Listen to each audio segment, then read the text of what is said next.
What's up, YouTube? How y'all doing? Today we're gonna be talking about the Oxford houses. And so, if you don't know what an Oxford house is, an Oxford house is basically another process in your recovery. Like after you go out of residency, you go to an Oxford house, and the Oxford house, you stay there. You have a lot more freedom, but you still have to be going to a class. Got to get a job. Got to abide by rules.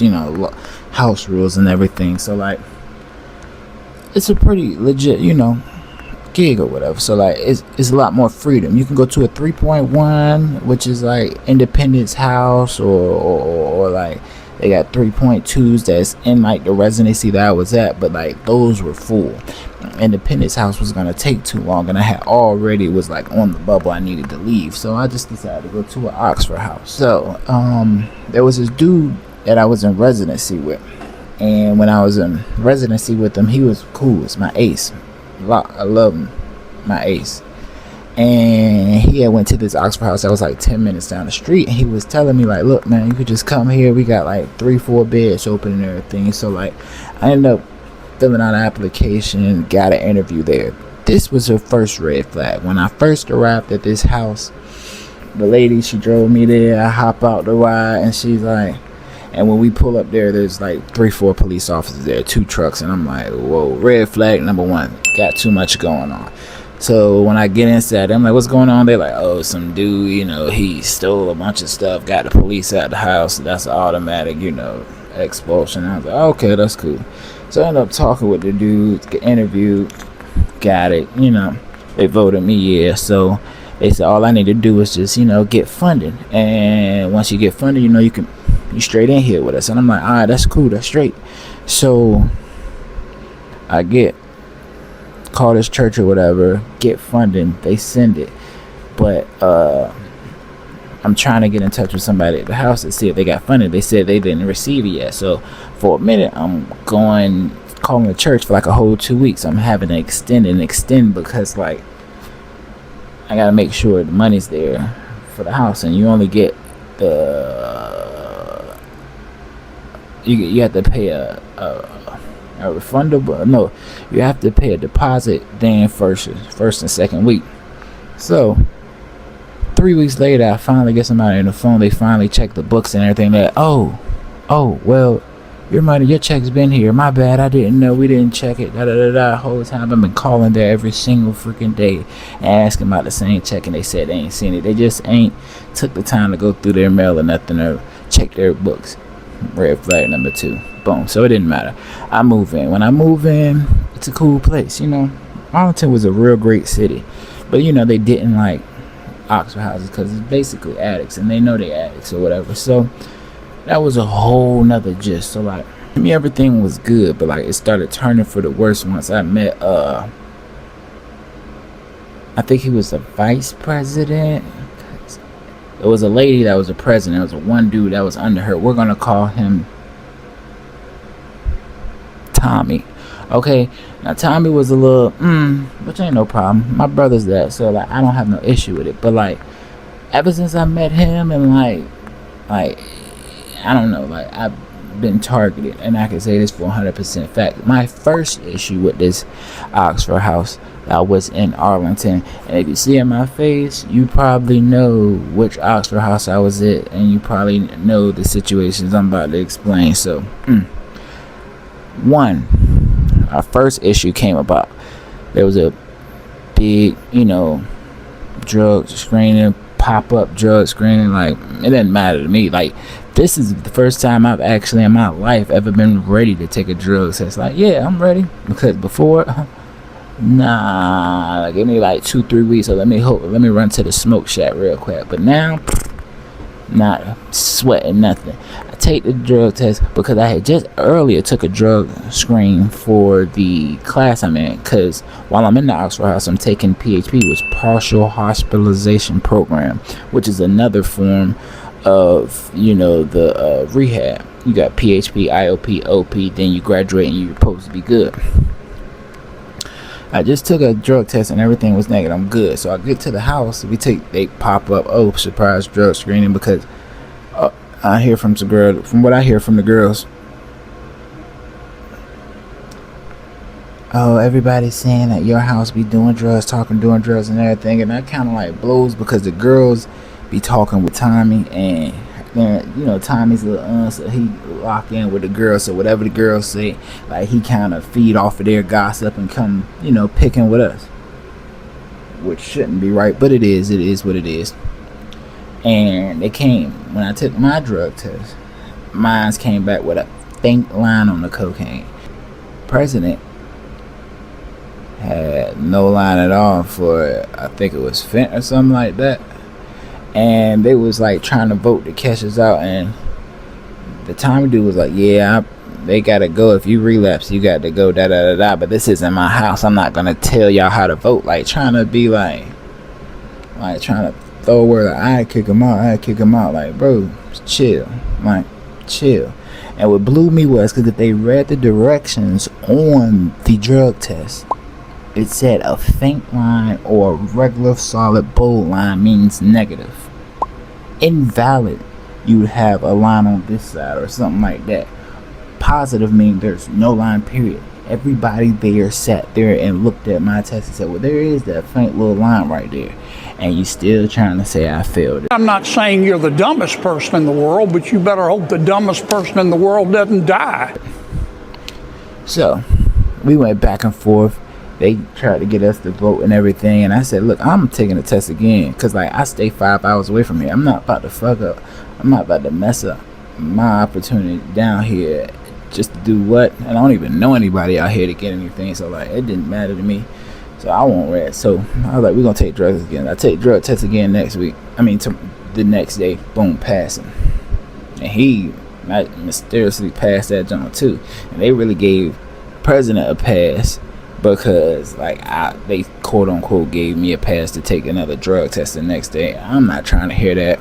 And then on top of that, it's not as much so like people caring that like, oh, you messed up, you know, it's okay, we just gonna take you over here to rehab. Nah, it's like, nah, you gotta go, it's time to leave, da da da. And everybody wants the president's position because he gets the better room, he gets to run the house, he gets away with a whole lot. So like, when you up on a chopping block with the president, they just trying to get you out of there, because it's not about whether you've really been maintaining this sobriety lifestyle. Now it's about positions, and I don't like that.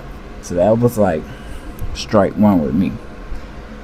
Strike two, like not even a week later, I think a week later, if that, I get waking up 5 o'clock in the morning. President like, look, I just got this email saying y'all to expel you and this other individual. This other individual was in the T part of the alphabet group, and it was like, yeah, I just got told to expel it. And when I read the email, I was like, yeah, they are expulsion immediate, evacuate immediate. And I'm like, I'm not going nowhere. I didn't do anything. I need to know what this is for. When we find an email, we find out that it's about a lady who stays in the house. They're not trying to They're not trying to reveal, because they don't want us to go over there and do not whatever for her protection. I don't care. But what did we do? And they was like, oh, well, you was smoking cigarette butts and you was walking in her lawn and you flicked the butt in her grass, so there's trespassing, loitering, and littering. I said, I smoke cigarettes right directly in our backyard, and I go right in the house. I don't go anywhere. And when I walk straight to the house. That's it. I don't go. I straight to 7-Eleven, straight to the house. I don't cut through no lines, no nothing. So like, there's a lot. They was like, no, this lady, she's an avid supporter of Oxford houses. I believe her, and she says she has you on video. Perfect. Show me the video. I went back and forth with you. I told him I would take a test every single day, because I know I'm on my recovery. Like, I know I didn't do anything. I said, please show me the video. Even the other individual was like, please show us the video. Like, I'm not going nowhere until you show the video.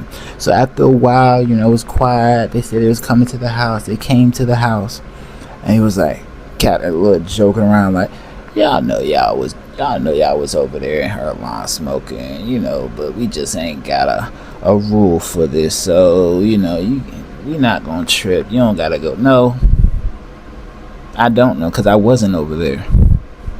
Like, they trying to get you to, no, bro, like, no. You know you was over there. Cut it out. No, I don't. You're not about to sit there and make me admit to something. No, they targeting me. And this is the second time. And now they like, well, we're going to make a new rule book because we don't have, as far as like walking in other people's lawn and smoking cigarettes and stuff like that. And I'm like, okay, that's cool. Fine. Sign a new rule, but after that, they just, like, for some reason, and that's what's blowing me, because nobody in Arlington, nobody in Woodbridge, nobody in the neighboring cities, Manassas, anywhere was going through anything what we was going through. We was getting tested every single day. Now, I'm not saying that's bad, because, okay, yeah, making sure, but, like, you're putting pressure, and then you're making people feel like they're fucking up, like they're walking on thin ice. Like, this is supposed to be a recovery process. This is supposed to feel like a safe home, that like you're good. If you come here, you can really work on your road to recovery and shoot forward. No, this was horrible. Every time they coming over there to try to test this, is these two dudes. It's a black dude, I'm gonna call him Joe, and a white dude named Dusty. And that's not his real name, but Dusty. We want to say Slick all the time. Him and another white dude. Why don't you just jump up and down and do a cartwheel? The black dude, do a cartwheel. Hey, hey, hey. Like, bro, I'm not dumb. You think I'm dumb? That's you trying to blame it, and then you want to say, y'all want to sit around here and if you're gonna do drugs, why don't you just take your tail back to the rehab or go back out in the streets? Bro, watch your mouth, huh? Like him, like, I'm not even gonna lie, him and the Dusty dude and everything, sitting there talking about stuff. I know an addict. When I see an addict, you driving here, you might as well just da. Like, let's not talk about what I hear he be doing, how he be drinking on the side and don't nobody know. Like, I know a whole lot about Mr. Dusty and all these other dudes that want to sit here, but like, they do not promote, they don't make it a safe environment. Like, it's them attacking, trying to insinuate this. If it was somebody else in that house that ain't have such a strong will for their recovery and to do right and to not mess up, they would have probably folded and went back home. But I can't take all this. It was one girl who I was talking to every single day because they was dragging her at another house and went back out, had to go with her sister, end up relapsing because of everything that they carrying it like this. The Arlington Oxford House was trash. So like, they was, I do jumping jacks, do like this, y'all over there drink some hot water, bruh. And then they had the nerve to tell me, oh yeah, we're thinking about coming up with something that if you don't give us pee within an hour, that we're gonna just have to expel you. And I'm like, you can't even do that. And if you do that, I will have a lawsuit on you so bad, because you're already targeting. And that, it's like, yeah, because it shouldn't take you that long to pee. Y'all know better than anybody, because y'all are in the rehabilitation process. The medicine I take and the high dosage I take of Suboxone, everybody's taking 8, so I'm taking 12 2 times a day. It messes up your urinary tract, and you're not able to urinate as frequently, don't matter how much water you make. So like, they was doing most, trying to make up rules to get me out of there, and then they finally got me. Strike 3 was, I had a roommate. My roommate ended up getting locked up. Like, one day, we was and he ended up getting locked up because it was some funny stuff going on. And like, he had a check that came in the mail. When the check came in the mail, I looked, I'm like, oh dang it.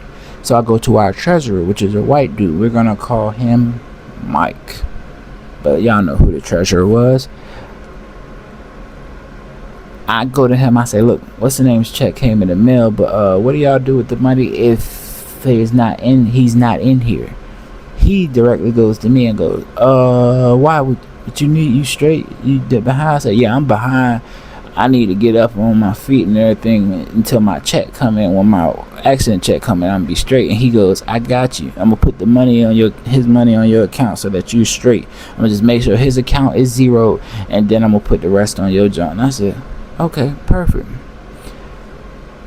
The next week comes, and I say next week because I think they would have came early, but they purposely come on our house meeting days, because we had a house meeting every Monday.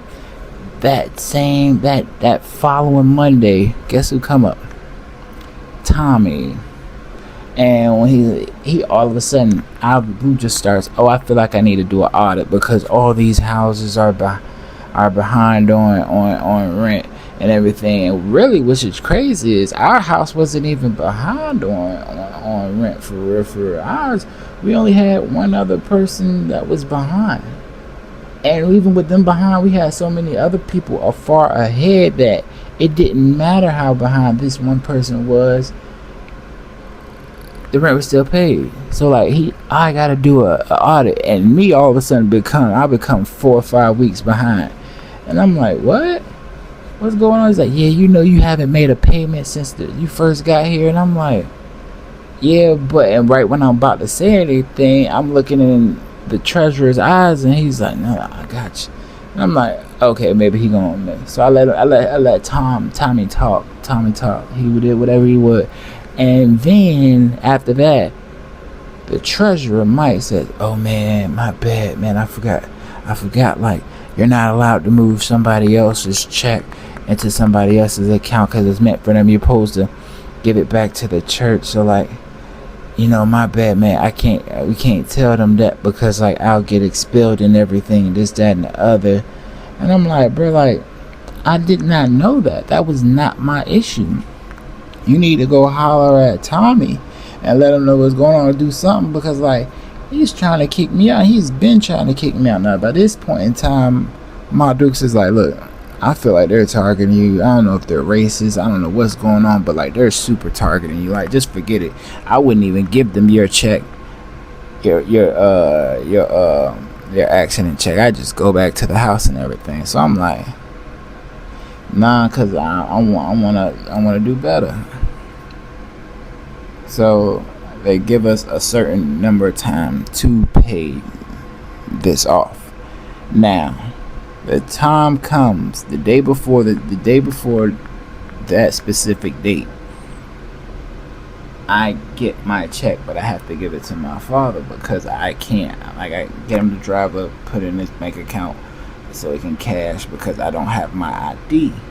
And I show a picture to Tom. Tom's like, okay, that's perfect. I said, look, I'm gonna pay the back end and I'm gonna pay a month ahead, so we straight. He said, okay, that's cool. The next day comes and he's trying to kick me out. Oh no, it's time to go and everything. No, I told you on the contract it says by this day. Where's the freaking contract? What contract? Never signed. No, we don't have no contract. So I'm sitting there like, okay, whatever.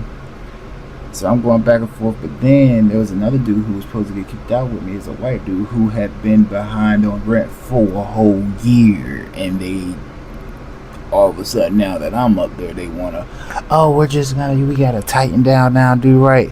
So he ignores my phone call because I'm calling him trying to let him know, like, look, bro, I got this money coming in. I just showed you the picture, the check and everything. Like, bro, like, just give me to the end.